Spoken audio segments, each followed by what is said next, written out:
नमस्कार, मी डॉक्टर महेंद्र कुलकर्णी. आरोग्य 360च्या माध्यमातून आज पॉडकास्टमध्ये मी आपल्या सगळ्यांचं स्वागत करतो.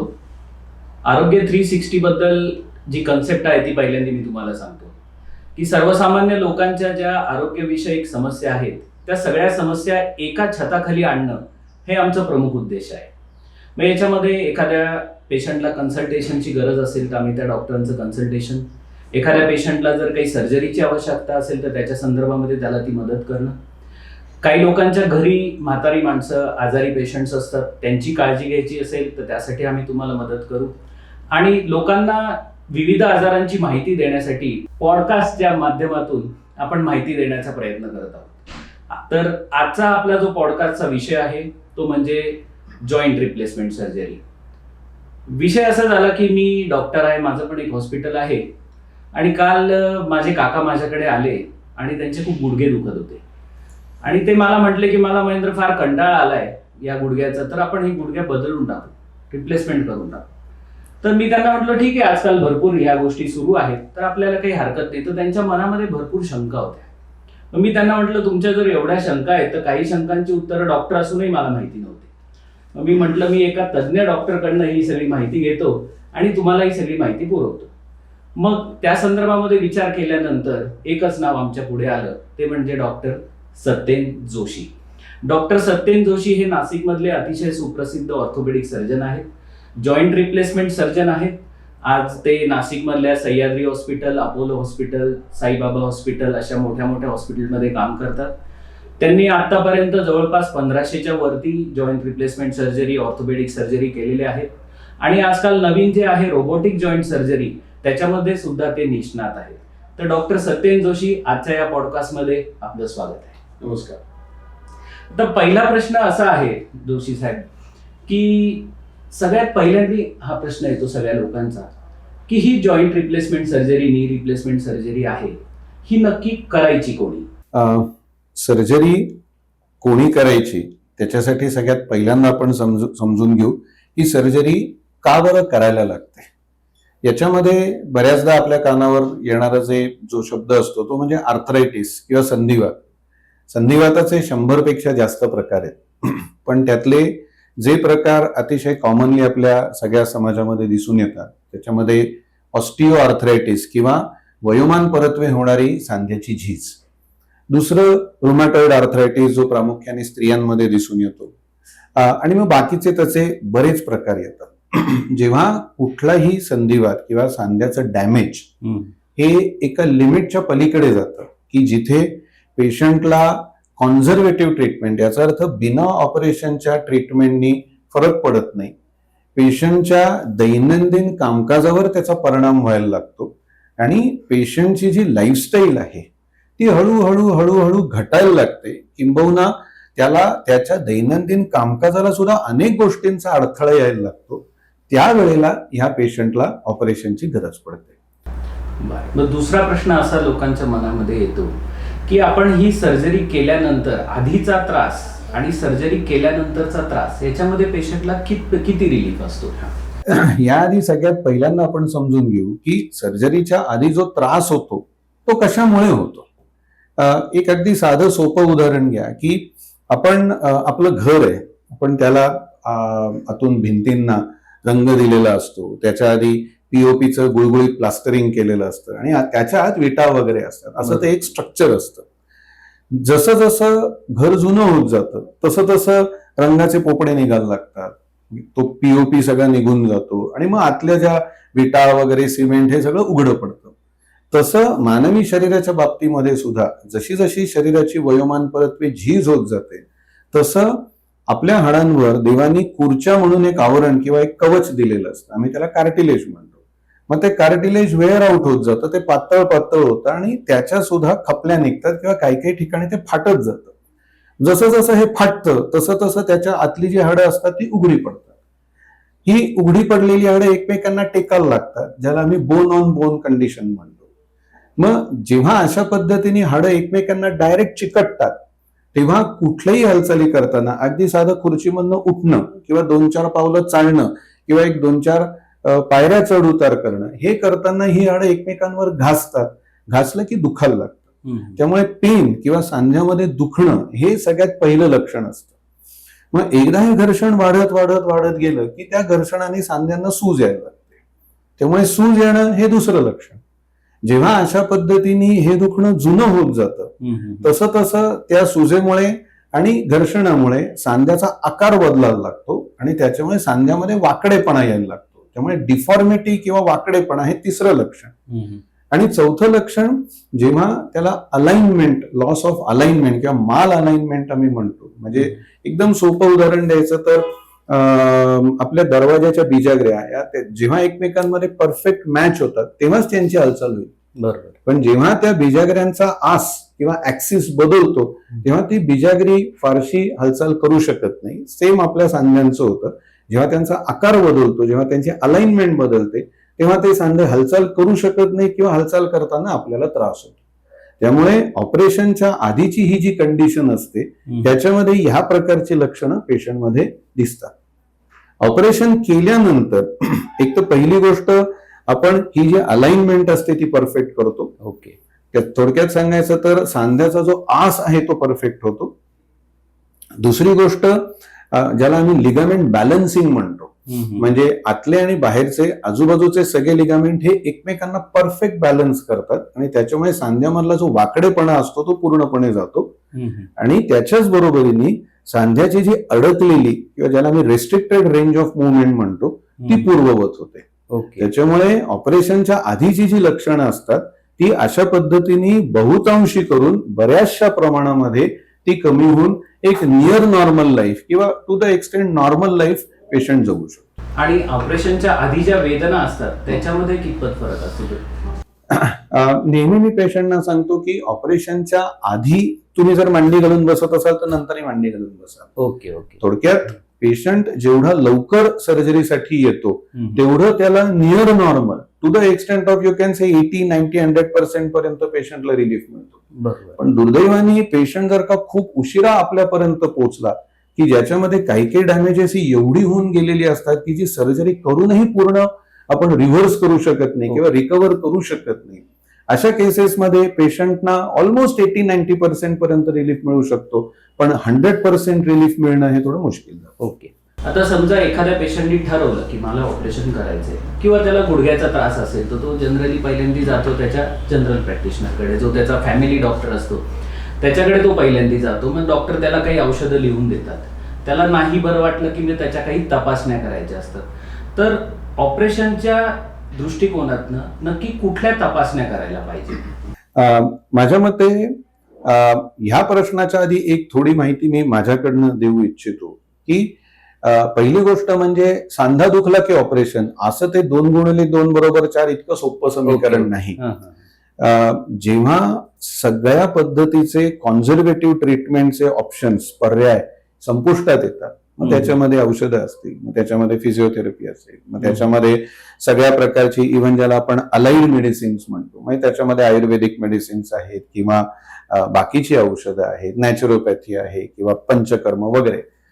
ह्या सगळ्या गोष्टींनी सुद्धा जेव्हा पेशंटला फरक पडत नाही तेव्हा पेशंटनी सर्जरी करावी असा सल्ला मी पर्सनली देतो. ओके. त्यामुळे हा जो प्रश्न आपण विचारला की ऑपरेशनच्या आधी कुठल्या तपासण्या, तर माझ्या मते ऑपरेशनचा निर्णय घेण्याआधी त्या दुखण्याचं निदान करण्यासाठीच्या तपासण्या या पहिल्यांदा येतात. ज्याच्यात सगळ्यात सोपी, अगदी म्हणजे ग्रामीण भागामध्ये सुद्धा होणारी आणि सगळ्यात स्वस्त तपासणी म्हणजे एक्सरे. एक्सरे. बरोबर आहे की त्या एक्सरे मध्ये आपल्याला ढोबळमानाने त्या सांध्याचं डॅमेज किती झालेलं आहे, खरोखर त्या सांध्याला सर्जरीची गरज आहे का नाही, का अजूनही आपल्याला कॉन्झर्वेटिव्ह ट्रीटमेंटनी आपण त्याला ट्रीटमेंट देऊ शकतो, याचा एकतर आपल्याला थोडाफार ढोबळमानाने अंदाज येतो. ओके, आपण हे गृहीत धरू की समजा सांधा खूपच खराब झालेला आहे, ते एक्सरे मध्ये आपल्याला दिसतं आणि आता सरते शेवटी पेशंटला ऑपरेशन शिवाय दुसरा पर्याय नाही. ह्या कंडिशन पर्यंत जेव्हा ती स्टेज येते तेव्हा त्याला, ज्याला आम्ही फिटनेस फॉर एनेस्थेशिया म्हणजे पेशंटला ऑपरेशनसाठी जी भूल द्यायला लागते त्याच्यासाठीची म्हणून ज्या काही तपासण्या असतात त्या करायला लागतात. ओके. ज्याच्यामध्ये मग रक्ताच्या तपासण्या आहेत, मग हृदयाच्या 2D एको वगैरे तपासण्या आहेत.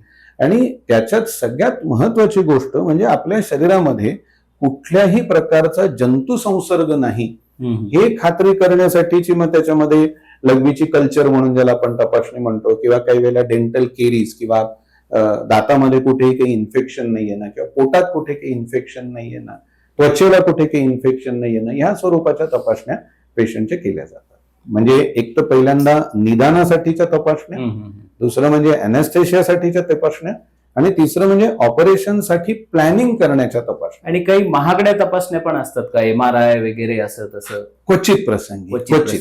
पण सर्वसाधारणपणे ज्या पेशंटना ऑपरेशन लागतं, ज्यांना रिप्लेसमेंट सर्जरी लागते, त्यांच्यामध्ये सहसा MRIचा फारसा रोल नसतो. ओके. आता डॉक्टर साहेब तुम्ही असं म्हटलं की गुडघा बाकीच्या सगळ्या ट्रीटमेंटनी बरा होत नाहीये असं बघून मग नंतर आपण ऑपरेशनचा विचार करतो.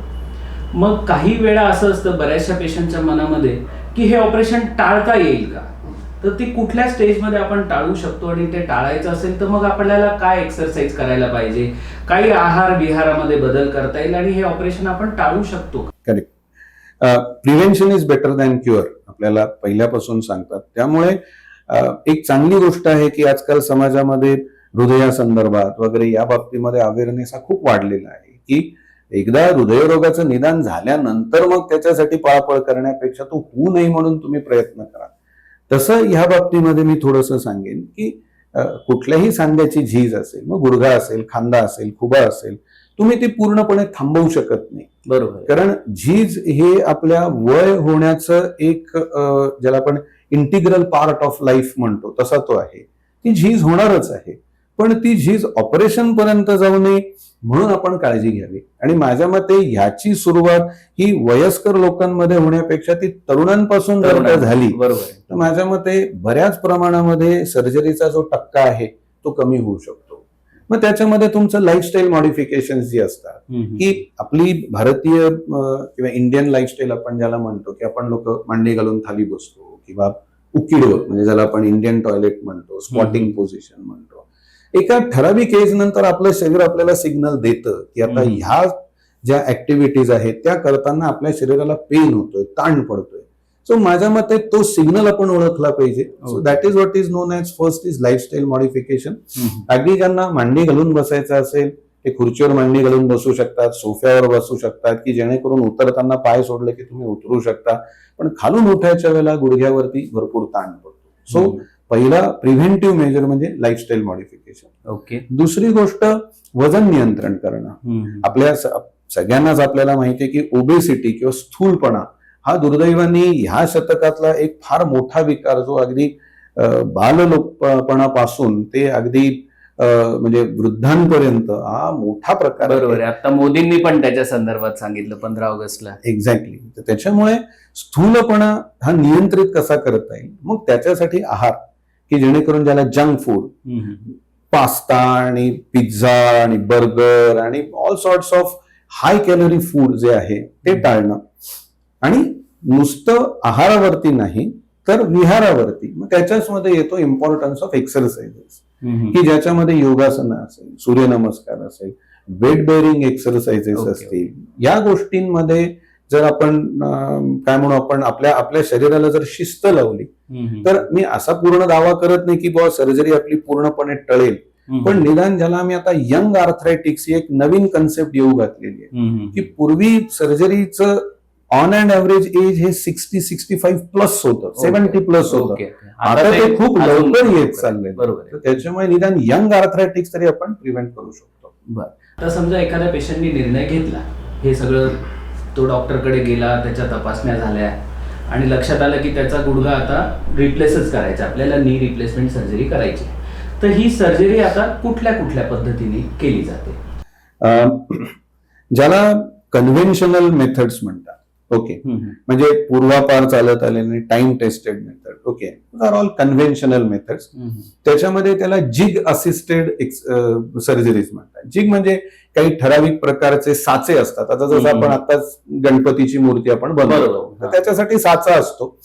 तसं आपल्या हाडाला एक परफेक्ट शेप देण्यासाठी काही रेडीमेड साचे असतात, की त्याच्यामधनं आपल्याला त्या सांध्याला आकार देऊन ती सर्जरी करता येते. So that is first time. Okay. त्याच्यानंतर जो आला त्याला म्हणतात कम्प्युटर नॅव्हिगेशन. म्हणजे कम्प्युटरमध्ये सॉफ्टवेअर्स असतात की ज्याच्या पद्धतीने मी आपल्या बोलताना सुरुवातीला जे सांगितलं की आपल्याला अलाइनमेंट व्यवस्थित करायची असते, सांध्याचा ऍक्सिस व्यवस्थित करायचा असतो.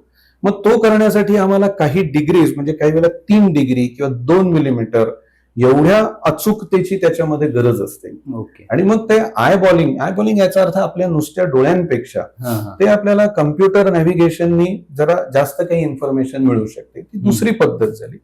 आणि तिसरी पद्धत ज्याचा आता सगळीकडे बोलबाला होतोय, बऱ्याचदा पेशंट्सही आम्हाला विचारतात आणि you can say it is kind of an in thing, त्याला म्हणतात रोबोटिक जॉईंट रिप्लेसमेंट सर्जरी, की त्याच्यामध्ये आपल्याला जे आम्ही सांध्याला जो आकार देतो, जो आम्ही एरवी बॅटरी ऑपरेटेड सॉजनी जो आकार देतो, तो आता रोबोटिक असिस्टेड ज्या सॉज असतो, याचा अर्थ करवत थोडक्यात, तर त्यांनी आपल्याला ती सर्जरी करता येते. So conventional method, computer navigation assisted and robotic assisted, अशा या साधारण ढोबळमानाने 3 पद्धती तुम्ही म्हणू शकता. हा जो निर्णय आहे कुठल्या पद्धतीने करायचा ते पेशंटच्या बजेटनुसार ठरवलं जातं का त्याच्या गरजेनुसार ठरवलं जातं? खरं सांगायचं तर याच्यामध्ये दोन्ही गोष्टी गरजेच्या आहेत. म्हणजे एक तर पेशंटला गरज आहे का, कारण काही प्रकारचे खूप वेड्या वाकड्या पद्धतीचे सांधे असतात की ज्याच्यामध्ये पूर्वी पेशंटला कुठेतरी फ्रॅक्चर झालेले असतात, त्याच्यामुळे त्याचा हाड वेड्या वाकड्या पद्धतीने जोडलं गेलेलं असतं. काही वेळेला पेशंट येतो तेव्हा सांध्याचा एक भाग हा पूर्णपणे निकामी झालेला असतो. मग अशा केसेसमध्ये नुसत्या आय बॉलिंगने आपल्याला सगळे ते परफेक्ट अलाइनमेंट मिळणं हे मुश्किल असतं. त्यामुळे अशा वेळेला पेशंटच्या बजेटपेक्षा सुद्धा पेशंटची गरज ही प्राधान्याने, रिझल्ट एक्झॅक्टली. पण काही वेळेला असंही होतं की कन्व्हेन्शनल मेथडची जो रिझल्ट आहे आणि रोबोटिक असिस्टेड सर्जरीचा मेथड जो रिझल्ट आहे तो दोन्हीमध्ये सेमच येणार आहे. असं असताना ऑब्व्हियसली पेशंटची डिमांड आणि पेशंटची आर्थिक परिस्थिती यावरती मग रोबोटिक असिस्टेड करायची का आपल्याला कन्व्हेन्शनल मेथडने करायचं ठरवायला. आणि पेन मॅनेजमेंट मध्ये कसा फरक पडतो कन्व्हेन्शनल केले समजा आणि रोबोटिक केलं, किंवा पोस्ट ऑपरेटिव्ह जी त्याचा रिकव्हरीचा जो टाइम आहे त्याच्यामध्ये पण फरक पडतो कन्व्हेन्शनल आणि रोबोटिक मध्ये? थोडाफार प्रमाणामध्ये पडतो, अगदी पूर्ण नाही म्हणणार मी. पण रोबोटिक असिस्टेड सर्जरीमध्ये आपल्याला कट्स हे जे असतात हे प्रिसिजन जास्त असतं. तुम्हाला त्याच्यामध्ये ज्याला आम्ही सॉफ्ट टिश्यू रिलीज म्हणतो ते आम्हाला फार कमी करायला लागतं. ओके, त्याच्यामुळे रोबोटिक असिस्टेड सर्जरीची जी रिकव्हरी असते, म्हणजे अगदी तुम्हाला स्टॅटिस्टिकली वर्ल्ड वाईड लिटरेचर समोर ठेवायचं असेल तर 2 महिन्याच्या at the end of 2 months रिकव्हरीमध्ये robotic assisted goes faster as compared with conventional. But at the end of 1 year म्हणजे तुम्ही लॉंग टर्मचा जर का फॉलोअप घेतला तर दोन्हीच्या रिकव्हरीमध्ये फारसा फरक आपल्याला दिसत नाही. आणि दुसरं एक थोडं लोकांच्या रोबोटिक सर्जरी आताच निघालेल्या आहेत काही वर्षांपूर्वीच, तर लोकांच्या मनामध्ये एक शंका असते की रोबो सर्जरी करतो का डॉक्टर सर्जरी करतो? एक सोपं उदाहरण देतो की आपल्याला मुंबईपासून नाशिकला जायचंय, ओके, आणि आपण ड्रायव्हरला हायर करतो, ओके. मग आपण कधीतरी एकतर मारुती गाडीने प्रवास करतो किंवा आपण BMW ने प्रवास करतो, ओके. गाडी तिची आपल्याला मुंबई ते नाशिक नेत नाही, तो ड्रायव्हर नेत असतो. त्याच्यामुळे तुम्ही असं म्हणा की सर्जन हा ड्रायव्हर आहे, आणि रोबो असेल नाही तर कन्व्हेन्शनल सर्जरी आहे हे व्हेइकल. आणि आर्थिक दृष्ट्या किती फरक पडतो? निश्चित फरक पडतो, कारण तो सध्या प्रत्येक पेशंट त्याच्या मनामध्ये कुठली सर्जरी म्हटलं की त्याचं आर्थिक बजेट, आजकाल तरी मला असं आठवतं की आपले जे आई वडील होते ती पिढी एक वेगळी होती. करेक्ट. आणि आता त्यांची जी मुलं आहेत त्यांच्याकडे जरा पैसे आहेत, इन्शुरन्स आहेत, भरपूर गोष्टी आहेत, म्हणून पैसा आहे म्हणून रोबोटिक करायची आणि का गरज आहे म्हणून करायची, आता तुम्ही सांगितलंच काय. बरोबर. आणि 2 मध्ये आर्थिक दृष्ट्या पण काय फरक आहे, हा महत्वाचा प्रश्न आहे. आर्थिक दृष्ट्या फरक एवढ्यासाठी पडतो की रोबोटिक साठी ज्या काही गोष्टी आपल्याला लागतात, ज्याला आम्ही डिस्पोजेबल्स म्हणतो, ते आर व्हेरी कॉस्टली, त्या खूप कॉस्टली आहेत आणि अजूनपर्यंत तरी दुर्दैवाने त्या भारतामध्ये सगळ्या पूर्ण बनत नाही. बरोबर. त्याच्यामुळे बाहेरून मागवायला लागतात. त्यामुळे रोबोटिक सर्जरी ही साधारणपणे ऑन अँड ऍव्हरेज एक 50 ते 60 हजाराचा फरक पडू शकतो दोन्हीमध्ये. 50,000 रुपयाचा फरक निश्चित पडू शकतो. ठीक आहे. आणि ह्या ज्या जॉईंट रिप्लेसमेंट सर्जरीज असतात याचा प्रमुख भाग असतो तो म्हणजे इम्प्लांट्स. करेक्ट. तर मग हे इम्प्लांट सुद्धा कसे वापरले जातात, त्याचं पण कसे प्रकार असतात आणि ते गरजेनुसार ठरवले जातात का त्याच्यामध्ये cost दोन्ही नुसार? आहेत. आता एक त्यात फक्त एक तांत्रिक गोष्ट सांगतो की NPPA national pharmaceutical price control authority म्हणून जी केंद्रीय संस्था जी आहे त्यांनी तसं पाहता या सगळ्या इम्प्लांट्सची जी कॉस्टिंग आहे त्याला कॅपिंग केलं. आपल्याला बऱ्याच लोकांना माहिती असेल की स्टेन्स वगैरे या सगळ्या ज्या काही गोष्टी आहेत, त्याला केंद्र सरकारने एक मर्यादा घातली. तसंच या जॉईंट्सच्या बाबतीत आहे. त्यामुळे काही वेळेला सर्जन्स कम्फर्ट म्हणजे ज्या गोष्टीच्या ज्या इम्प्लांटच्या बाबतीत सर्जन कम्फर्टेबल आहे, एक तर तो मुद्दा येतो. किंवा दुसरा मुद्दा, एखाद्या पेशंटच्या सांध्याची कंडिशन लक्षात घेता त्याला कुठल्या पद्धतीचा सांधा लागेल या पद्धतीचं आपल्याला तो जो चॉईस असतो तो करायला लागतो. थोडक्यात सांगायचं तर पेशंट आणि सर्जन यांच्या डिस्कशनने ओके सांधा कुठला वापरायचा हे आपल्याला ठरवतं. आपण साधारणपणे किती सर्जरी केल्या असतील? गेल्या 17 वर्षापासून मी या क्षेत्रामध्ये आहे आणि म्हणजे या doctor Vasantrao Pawar medical college हॉस्पिटलला सुद्धा मी तिथे आता विभाग प्रमुख म्हणून काम करतो. ओके. त्यामुळे तिथे सुद्धा अनेक फ्री ऑफ कॉस्ट सर्जरीज मी केल्या असतील. बाकीच्या हॉस्पिटल्सना ज्या तुम्ही सांगितल्या त्याच्यामध्ये तर दररोज या ऑपरेशन्स चालूच असतात. असा अंदाज सांगणं मुश्किल आहे, पण जेवढे जेवढे पेशंट्स मला भेटत असतात तेवढे फक्त सर्वेपी सुखिनः सन्तु सर्वे सन्तु निरामयाः. त्यामुळे त्यांनी आपल्याला चांगला एक रिमार्क देणं हा माझ्या मते कुठल्याही संख्येपेक्षा जास्त महत्वाचा मुद्दा आहे. नक्कीच नक्कीच. तुमचं नाव या विषयामध्ये नक्कीच नाशिकमध्ये अतिशय प्रसिद्ध आहे. तुमच्या पेशंटचे रिव्ह्यूज खूप चांगले आहेत. आज नी रिप्लेसमेंट या विषयासंदर्भामध्ये आपण सर्वसामान्य माणसाच्या मनामध्ये जे प्रश्न आहेत त्याचे एकदम छान आम्हाला उत्तरं दिलीत. त्याबद्दल मी तुमचे आभार मानतो.